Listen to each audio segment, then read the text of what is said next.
You talk about, operationalizing, scaling it. Right now in the industry, we have a ton of difficulty finding good talent, right? I mean, it's hard to find talent.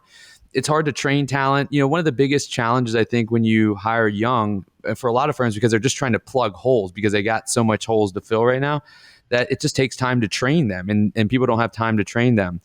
And so how are we able to overcome that, right? Thinking about, if I'm sitting in the advisor seat, how do I help to overcome that, to where the younger generation does make sense for me to hire and help me plug those holes? Like, what do I need to do from an advisory standpoint? I think part of it is to be proactive rather than reactive. We oftentimes look at our labor pool and we just respond and say, we need somebody right now, rather than saying, hey, we need somebody a year and a half from now. And it's difficult, when you're looking at revenue, when you're looking at number of clients, when you lose somebody in the middle of the year, it's hard to match supply and demand on that labor front. However, to think in terms of being proactive in how you bring labor into your firm. Again, meeting I just had earlier today was talking about an internship program.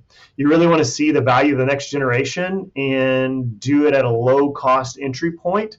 I think an internship program makes a lot of sense. This is how neighboring professions like accounting, legal profession, law, they look at residency and they look at internships as a pathway to success into the industry.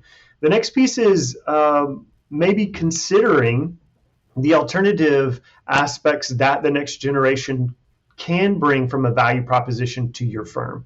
I think we oftentimes want to think that the pathway to growth is the exact same pathway that we came down.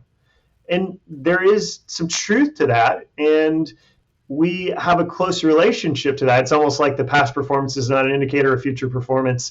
Well, but it also is at the same time. Mm-hmm. So I think when we think about how we grew a firm, we want to push everybody down that exact same pathway, where maybe a way to even diversify the talent that we have inside of a firm is think in terms of the next generation could come in, and one of the aspects that they might be involved in is looking through fintech or tech deck, looking through things that maybe they have a different perspective on, rather than having everybody grow into a firm the exact same way.